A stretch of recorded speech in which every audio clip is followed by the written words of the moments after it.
So this is going to be a spoiler-free review of Transformers: Rise of the Beasts, the latest installment in the ever-going, ever-changing, ever-transforming Transformers saga. Now, Transformers as a movie franchise has been what I consider to be a dead franchise in recent years. The original Michael Bay films, while initially popular, just started to go completely off the rails, culminating in the cinematic abortion known as Transformers: The Last Night. Then after that, even Bumblebee, which thankfully won over audiences when it came to quality on a smaller scale, still didn't feel big enough for me to consider Transformers to be completely back. You know, Bumblebee was back in 2018, and it's been years since then, and as the years go by, Transformers slowly begins to fade from everyone's mind, Bing Bong style, until the franchise's new installment, Transformers: Rise of the Beasts, comes out right now.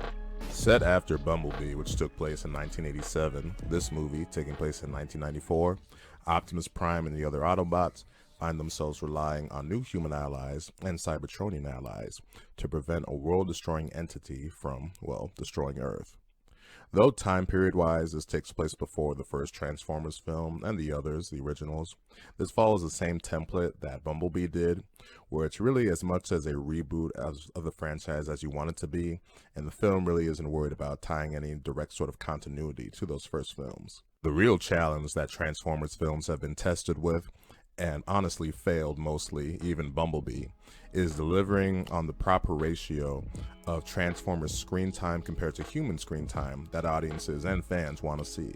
You know, not just giving a whole bunch of boring human bullshit for 2+ hours. I can watch plenty of movies about humans, but there's only certain movies that I can watch about transforming robots. Even Bumblebee, which I mentioned as a failed example, but it was intentionally on a smaller scale and gave you plenty of the titular hero Bumblebee and his relationship with Charlie, played by Haley Steinfeld in that film. The other Transformers films don't have this excuse. But at long last, Transformers: Rise of the Beasts is the first time where the Transformers to human ratio is exactly what it should be for the Transformers film. The Transformers are the stars of this film, as they fucking should be. After the opening scene of this film, which was pretty cool, the film initially had me worried, because it goes through several scenes of human shenanigans and stuff going on, and I was like, oh boy, too much of this and things aren't going to go so well for this movie. I was like, I need some robots on the screen, please. But after a brief hiatus, once Optimus Prime and the rest of the Autobots come in, it's the kind of Transformers writing in a movie that I've been waiting years to see. The writing actually treats the Transformers as the characters, and not just things to make objects go boom. When you initially see the kind of personality, humor, and screen time that Mirage gets, who's the real sort of showcase robot in this, it's like, wow, this is different, but this is actually great stuff. Now, there's actually been other Transformers movies that actually did a solid job of giving a good team of Autobots in terms of characterization and even screen time. You know, the first film had the team of Optimus Prime, Jazz, Ironhead, Ratchet, and B, and they were pretty good in that movie. And even Age of Extinction, which had the team of Optimus Prime, Bumblebee, Hound, Drift, and Crosshairs. Those guys got pretty good characterization in that film too. But here, it just feels different, mainly because the overall robot to human screen time ratio is just what it needs to be. I mentioned the great stuff you get from Mirage in this, who is voiced by Pete Davidson, but you also get other great stuff from the other robots in this film too. Bumblebee, who we've obviously seen plenty of in these Transformers films, including the most recent outing, is used in effective small doses here, including a scene that's probably his best in any of these movies, and that's saying something. His personality in this is more in line with how it was in the Michael Bay films compared to the Bumblebee film, and I'm actually fine with that, because in Bumblebee he was almost too much of a sad puppy all the time, but here he's got some real good attitude, some humor, and he's just great in this. You also have RC in this one, who is really, she has her moments. She's more there just to be sort of a cool badass. She's really sort of an acrobatic when you see the kind of action she has. But she was fine here, but at least her design was fantastic when you see it in action. And Optimus Prime, he's just awesome in this. Optimus Prime is probably my favorite all-time hero, and I'm talking even the movie version. That's taken into account all the heroes I've seen across all franchises when it comes to comic books, TV shows, movies, etc. I just love Optimus Prime, and here, he really showed it all in this movie. He showed moments of depth, moments of being a leader, great Captain America style speeches, and of course plenty of badass action scenes and badass action phrases. He was just great in this. Now the trailers in this promise a story with minimal human interference. You know, those trailers just really didn't showcase a whole lot of humans at all.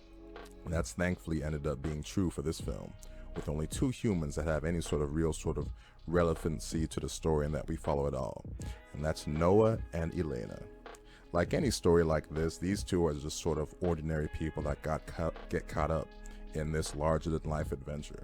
You know, we've seen that through Shia LaBeouf in those first films, Mark Wahlberg, and even Charlie from the Bumblebee movie. As human protagonists, these two worked okay. The only real interesting dynamic going on here is the friendship that develops between Noah and Mirage, and then it definitely has its payoffs to the end, mainly because Mirage was such an awesome character in this. But this is how it should be.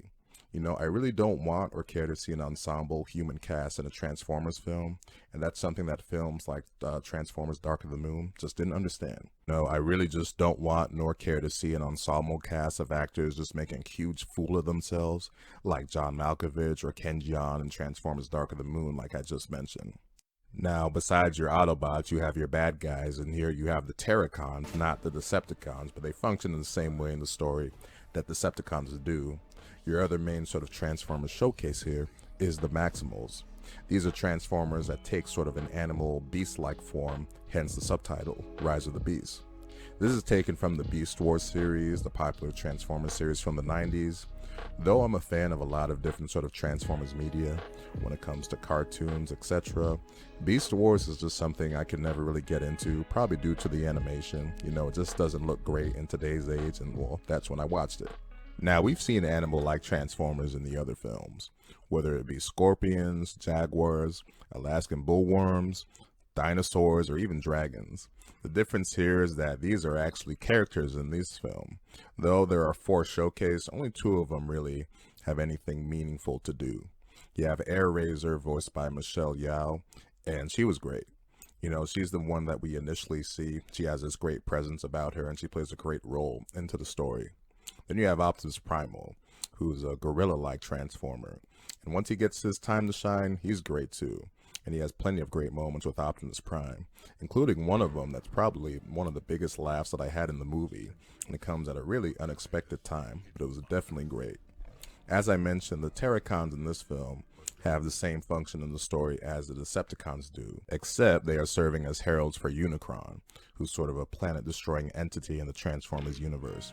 Think of him as Galactus from the Marvel Universe, except, well, a giant robot. The leader of the Terracons is Scourge, and he's a pretty good antagonistic force in this. He's menacing when he needs to be. In terms of function in the story, he's actually pretty similar to Lockdown, who is the bounty hunter villain from Transformers Age of Extinction. Except for Scourge is a bit more kind of snarling, kind of evil, whereas Lockdown was more cool and collected. As expected, there's not really a whole lot of depth when it comes to this character, but he does bring out the best in Optimus Prime on more than one occasion, which is something that you definitely want from your main Transformers villain. Now, action has been a subject of controversy when it comes to the Transformers movies, specifically the Michael Bay ones. Much of the action in those original films was criticized for poor camera work and that it was tough to tell what was going on and who was who. Honestly, I think a lot of that criticism, I believe, was a little unfair and exaggerated by critics who were just looking on ways to hate those movies, but there were some doses here and there where I could see what they were talking about. Regardless of those complaints, Rise of the Beast action is excellent. It's Transformers-centric action that excels in all aspects. When it comes to fights, chases, shootouts, even the car chase early on that involves Mirage is full of personality and really sort of showcases the character's energy. And then the final battle. Oh man. Transformers The Last Night tried to do sort of a battle like this, but it ended up being overall pretty lackluster, and it didn't help that it was in a suck-ass movie. Here, your final battle, it's more than just a basic shootout. It's grand, there's great choreography, great scale, excellent camera work, and character moments, and even finding effective things for the humans to do. I just loved it. The final battle is also thankfully well paced and knows when to end while still giving you plenty of great action stuff. The general pacing in this movie is great too. Clocking in at just under 2 hours, you get plenty of satisfactory Transformers stuff without having the insanely bloated runtimes that some of the other movies had. Under 2 hours was just perfect for this film. Now, it's still not a perfect movie overall when it comes to plot. You know, it's a typical end of the world stakes, and even the plot has some of the same sort of Indiana Jones style artifact hunting that Revenge of the Fallen and Transformers The Last Knight had. But in general, it just works better here. As a Transformers film, this was just great and gave me the experience I've been wanting to see from these films. Bumblebee was cute and solid, and I've liked some of the other Transformers films also, but this one was sort of a real, full-fledged Transformers film, and I just completely dug it. 9 out of 10 for Transformers Rise of the Beast. Without spoiling the ending, while watching it, I was initially worried that the ending was going to end up mimicking too much of those first films, but they ended up pulling sort of a nice surprise at the end. It's something that's been rumored for this franchise for years, and looks like they might go through with it with the next installment. Personally, for the next installment, I want to see this director come back. His name is Stephen Caple Jr. He directed Creed 2, and he did a great job with this film. You know, I want to see another film like this one, but this time with Megatron and the rest of the Decepticons in full force. We can get a Transformers movie like that. Ooh, that would take things to the next level. But this was definitely a good return to form for the Transformers franchise. Well, if you can argue if it ever had a form to begin with. So that'll do it for this review of Transformers Rise of the Beast. If you made it to the end of this video, thank you for watching.